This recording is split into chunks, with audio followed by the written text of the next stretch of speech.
Welcome. Today I'm going to be showing you my Tiny Dungeon 2nd Edition module, basically, that I made in Fantasy Grounds Unity. It's Tiny Dungeons is a neat little minimalistic role-playing engine.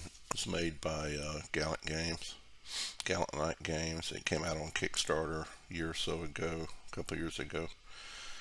They've got different versions: Tiny Supers, Tiny Apocalypse, I believe. Let's see. Yeah, Tiny Wastelands. They've got a Mechs versus Monsters. Frontiers, which is more of a space odyssey. But they all use the Tiny Dungeon rule set.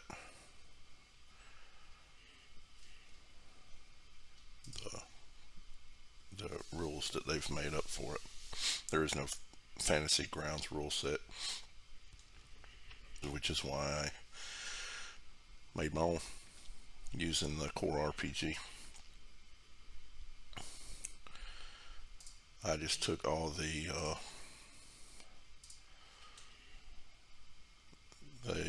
PDF version of the book, which you get when you buy it.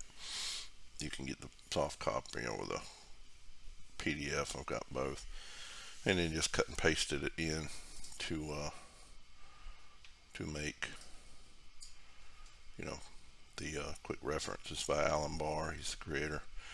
And I've made some changes. Basically, I used a lot of their optional rules, but some of them I tweaked just because I didn't think they made sense, or I wanted a more less minimalistic than what they were going for. Coming from a role master background, I like a little bit of complexity. But overall, I really like this system. It uses three main test types. You've either got advantage, where you roll 3d6. You've got a disadvantage, where you roll a 2d6 or a single d6, and in a normal status, where you roll 2d6. And you succeed on a 5 or a 6. It's just that simple. And then you got the caveat that if you have magical advantage, be it through an item or a spell, you're always going to roll 3d6 because it's magic. It has save tests like a lot of games, and that's going to be 2d6 unless it's somehow modified by some other skill or item. And then you've got your I call it glorious success or failures or fumbles. Basically, if you roll all 6s on a normal or an advantage test, then you get some kind of better than normal success. And if you roll all 1s on a normal or advantage test, then you get some kind of failure or some kind of fumble. But other than that, it's fairly straightforward. I've broke it down into modules to separate categories to quickly be able to find the rules I needed. You've got the combat, fairly straightforward. It's critical. Yeah, it's just one thing that I've modified for mine to have it more open-ended, so to speak. I've always felt that open-ended roles give you a feeling, even though the odds of it happening are super low, but you always have that feeling that this is the time that it's going to happen.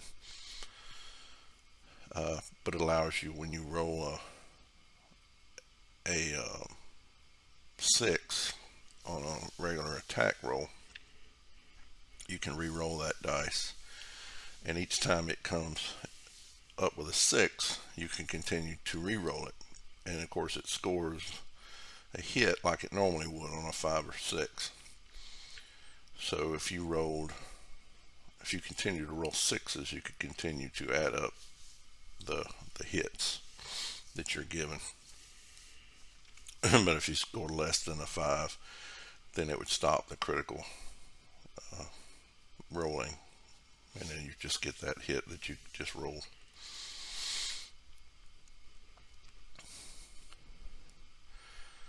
Another change, this is one I use optional rules on, is the Armor Master.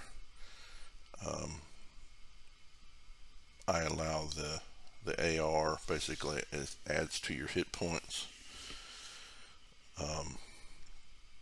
for that round of combat. So it replenishes at the start of each round of combat.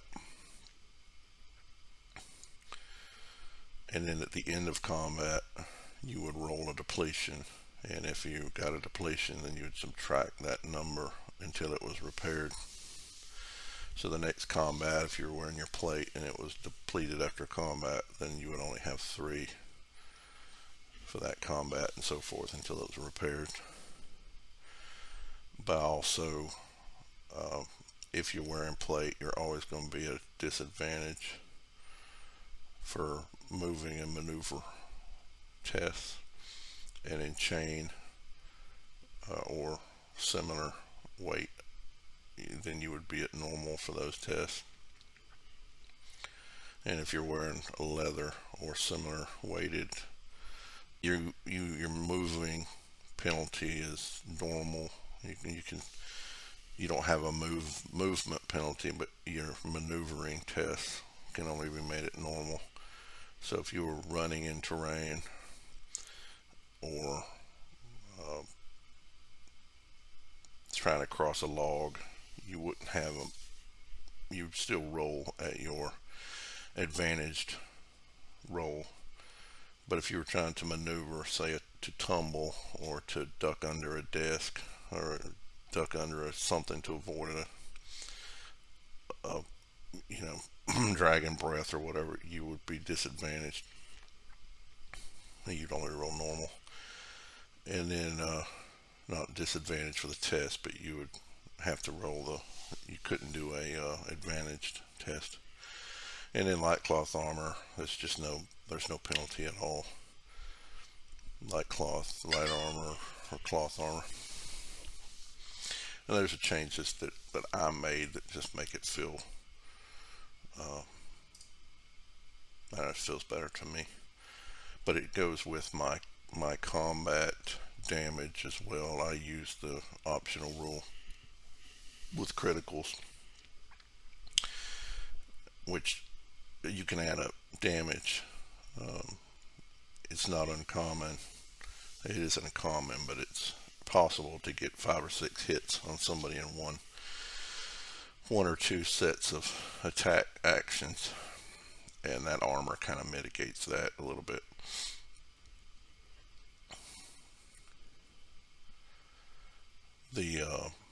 I also, if you're using a heavy weapon, then your critical gives 2 hit points per success. So a heavy weapon can really run up the damage, which is what its whole intent is, because otherwise there really was no feeling difference between light and heavy weapons in this system. So I added that in there. They used a reach thing. You could hit somebody at 10 feet. It's kind of unrealistic for a battle axe, so I don't use that. But I just basically double your crit for most heavy weapons.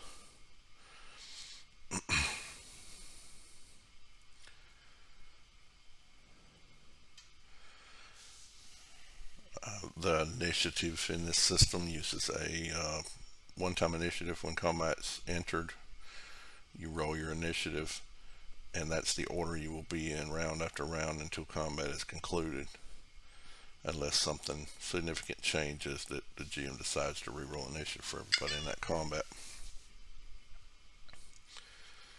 There's 3 weapon categories: light weapons, heavy weapons, and then ranged. All ranged weapons fall into a category. Each each player has 2 actions in a combat round, and they can use them to perform any one of these things. You can move, you can attack, and you can attack twice using both your actions. You can test an ability or skill. You can evade, which is to you basically, if you declare it, use it as an action on your turn, and anybody that goes after you in the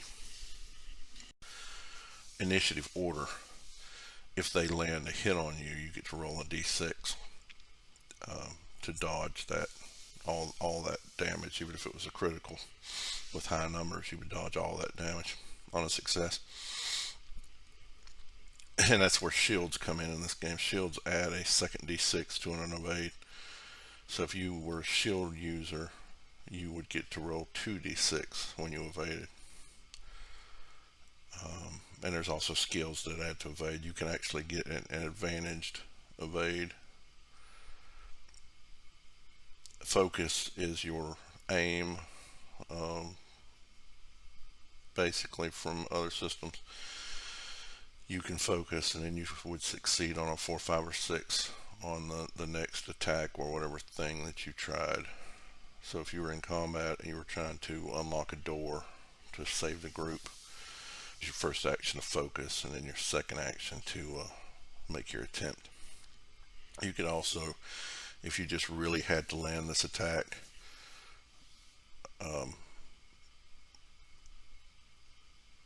you could focus your first action in an attack to be able to hit on lower numbers. And then other is, making an insignificant change to weapons or finding something in your pack, reloading. Those all require an action. So for most bows, you have to use an action to load and an action to fire, and that's because they can be used at range. So they have that advantage. So if you've already got it loaded, or if it's a mechanical bow like a crossbow that you could carry loaded, you can fire it on the first round of combat. But thereafter you would have to use an action to load it or reload it. And of course your heavy crossbow is going to take 2 actions to reload. But it also has the heavy crit ability with that 2 crit instead of 1. And in some bows, like the short bow, you can fire it every action, but it doesn't do criticals. So you can do consistent damage, but you're not going to get that extra critical because you're firing it fast. You're not pulling it back as far, and it's really not intended to be a heavy penetrating bow. But that's not so much a negative in this system, because in your NPCs, most of their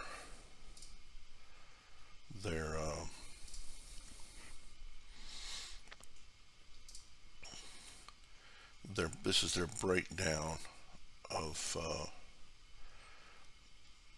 the things you encounter. So fodder, which is your basic, if you ran into a group of skeletons, the majority of them would probably be fodder, which allows you to have much larger encounters without bogging down the game. Because if you had a major skeleton leader and then a couple of henchmen that were, say, ranked in the medium, like a high skeleton lord with 6 to 8 hit points, and then a couple of lieutenants that were 3 to 5, and then the rest of them were low to fodder, you could wade through them fairly quick, but still have a feeling of substance in the encounter with the higher level creatures. So it wouldn't be, you wouldn't be useless toting a short bow, because you could easily wade through the lower level creatures, and because you're not worried about doing criticals on these lower creatures.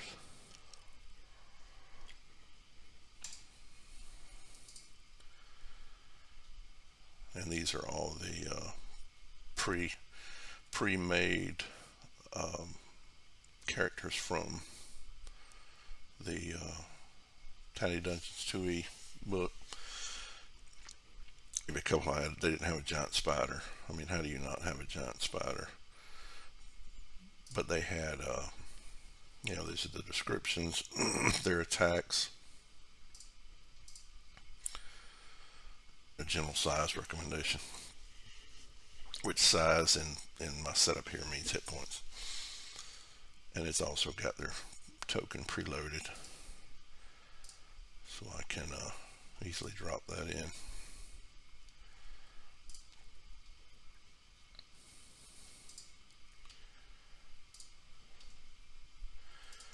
They have a large collection of items that come in the book, and they also have a deck of cards that you could get, but you got a PDF of those cards in case you wanted to print and play. And I've printed those out as well, or made them items in Fantasy Grounds. So you get these cool items that you can find, pre-made items, and then some that I've made as well. And I separated out their books, tomes, their potions, and their potions and scrolls. Scrolls are there's not a lot of magic in this. I mean, there is magic in the system, but there's not. If you're a magic user, you have only magic users who have a trait in either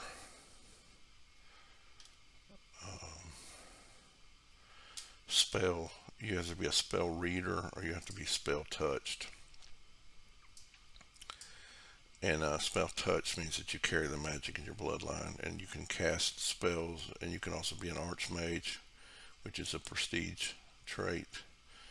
You already have to have spell touched or spell reader to become the prestige trait archmage, and then it gives you access to the 6 magical disciplines, which are broken down into their 4 spells.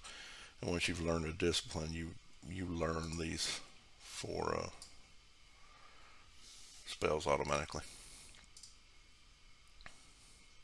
And each one of the spells tells you how it's used in game in its description.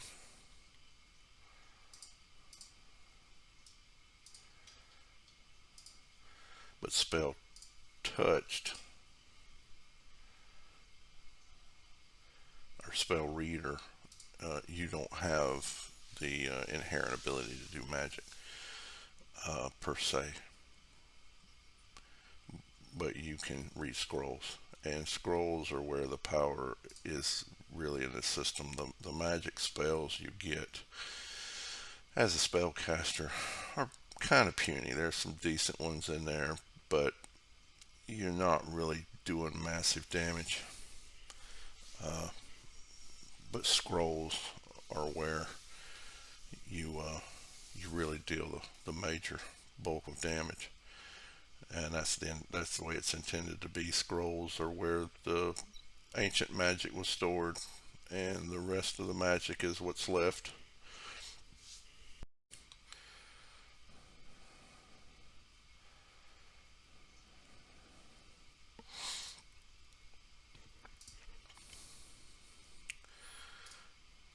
But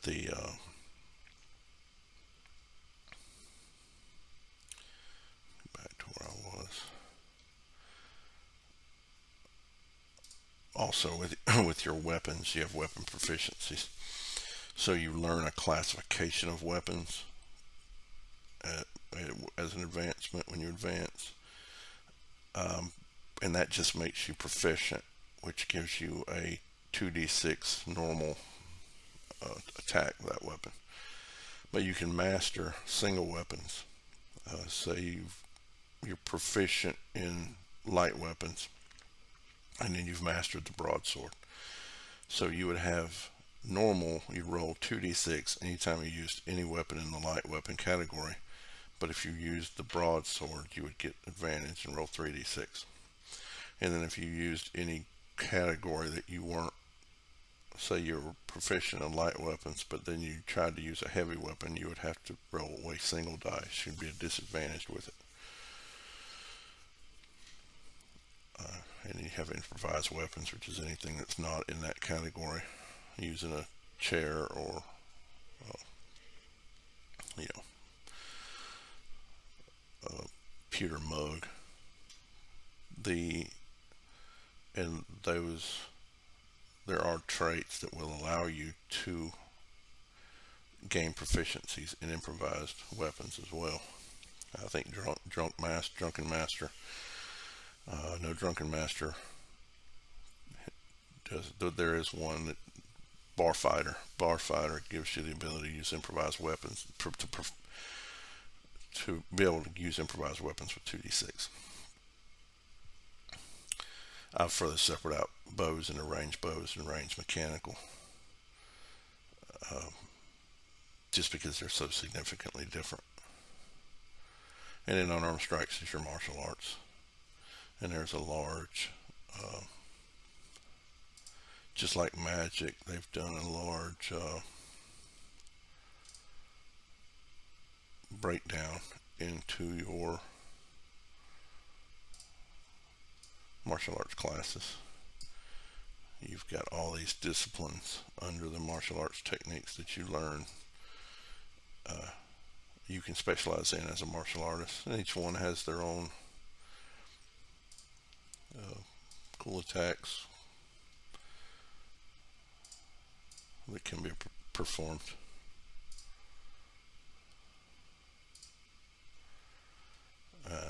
You have a politeness. Well, these are all, a prestige trait is when you already have multiple, at least two traits. This one you have to have 3. In order to be an assassin, you have to have Dark Fighter, Nimble Fingers, and the sneaky trait. And then you can get the prestige trait Assassin, and then you do an extra point of damage in combat. You can do a death attack on an unaware target by making a normal test. If you succeed, then they have to make a disadvantage save throw or they're immediately dead. So there's these cool things that you can specialize in. Played, so we have to be a healer and a shield bearer, and then you have to be following a righteous path. So role-playing thing. Archdroid, it's Bespeak. You gain animal companions, and you get to pick more traits. Well, the companion gets traits.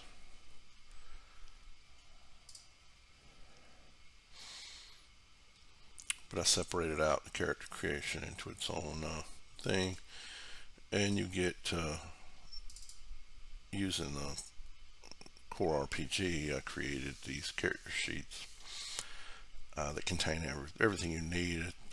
This system is intended to have your character sheet on a 3x5 card, so it wasn't hard to make these in CoreRPG. These icons I made from the cutouts from the PDF,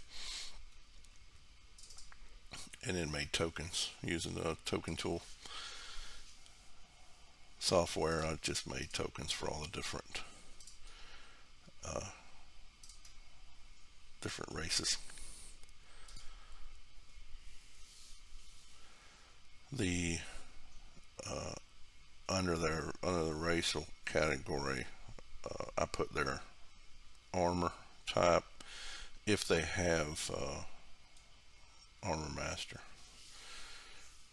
I guess if they're wearing armor and weren't armor master, they just like rolling disadvantage. You can put it in here as well, but you can drag and drop all their traits in here and then quickly see what that trait is. so he gains advantage on initiative tests. He also, in his racial description, race and heritage is the same thing in this system. So for the dwarf, he would get, here's the reference pictures that I've put in here from the manual. There's the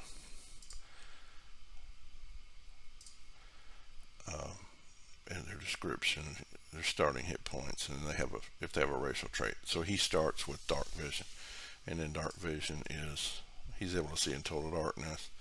But if he's exposed to sudden bursts of light, spells, flash bombs, etc., he'll suffer disadvantage on his next turn. So I note his racial trait here. I've also use it down here in the senses, just as a reminder. But under his tests, on each of my character sheets, I'll put a generic advantage, disadvantage, and normal hot thing that you can roll to roll, so that would have been a success. And you only have to have 5 or 6 on one of the dice to be a success. And then, of course, your disadvantage roll. But I also put the save, the generic save in here. And then I'll put their traits, just so you can quickly roll off your sheet. This is his initiative, which includes his vigilant and his armor master. Since he wears chain, he has normal for all his moving maneuver. So if he was to do one of those, he could roll this. Say he's trying to walk across the log, across the stream. I think we'll make a test. He'd slip. And he rolled a 4, so I probably wouldn't make him fall in. He's probably straddling on the log and would have to climb back up. And then break the weapon, his class, his proficiencies, which I've put in his notes, are he's proficient in heavy weapons, and he's battle axes as a mastery, and he also has second weapon proficiency in bow, but no mastery. And I've put languages, his basic descriptors. But I have his battle axe. If he uses his normally used battle axe with an advantage, he could roll that. That'd be no hits. And then his crossbow is normal because you don't have an advantage. That would be a hit. In this case, it'd be 6, so he'd roll a critical, and it would not score. So that would have just been 1 total hit. And in the inventory, I've got a parcel, which is the starter equipment for a new character. They automatically get this parcel, gives them 10 gold, and then all these generic starting items, which will populate their thing here. And then I have to weight, have it totaled up. I track the weight just for my purposes. I don't really worry about encumbrance unless they're just really carrying some crazy stuff. It's assumed that they would drop the backpack if they got into serious combat, so I'm not too worried about that.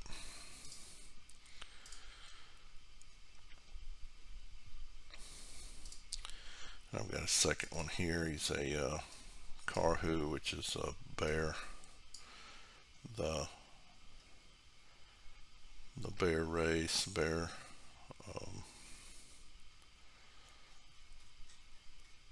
heritage.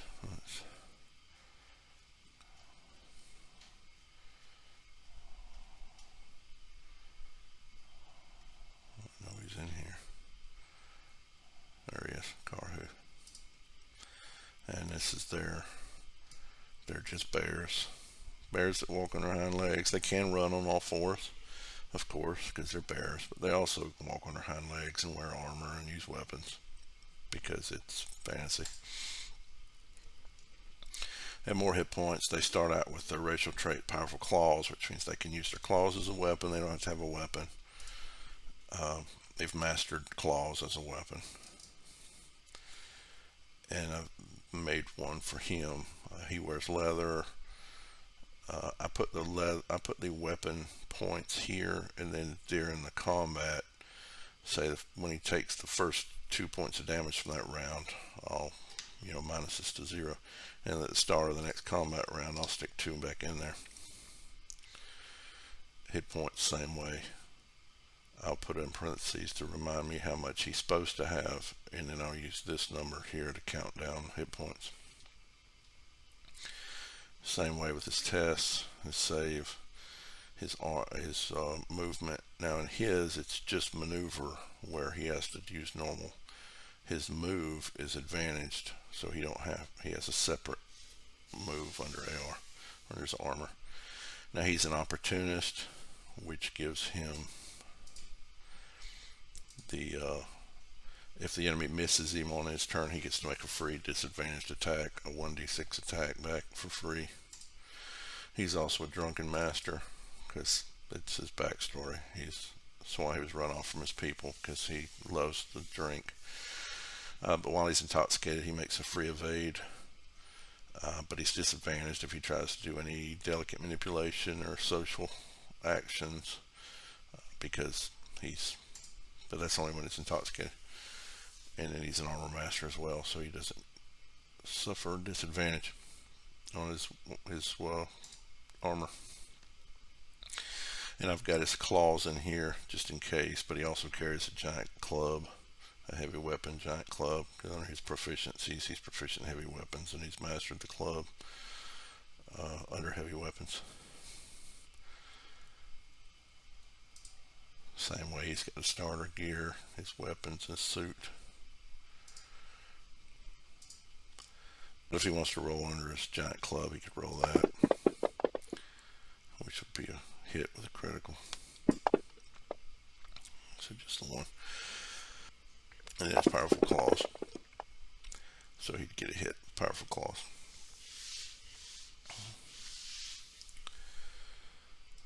But this is very easy to make up characters. And that's an introduction to my porting of Tiny Dungeon 2nd edition into Fantasy Grounds, CoreRPG for Unity. Fantasy Grounds for Unity, CoreRPG. And I'll have more. I'll do a character creation, probably another video and a sample combat, but I think it's a pretty neat system. If you want something that's lightweight to with those days when you don't want to play your heavier systems, or you want a campaign that's not as heavy but still feels substantial, I'd say give it a look. Alright, thank you, and I'll see you in the next video.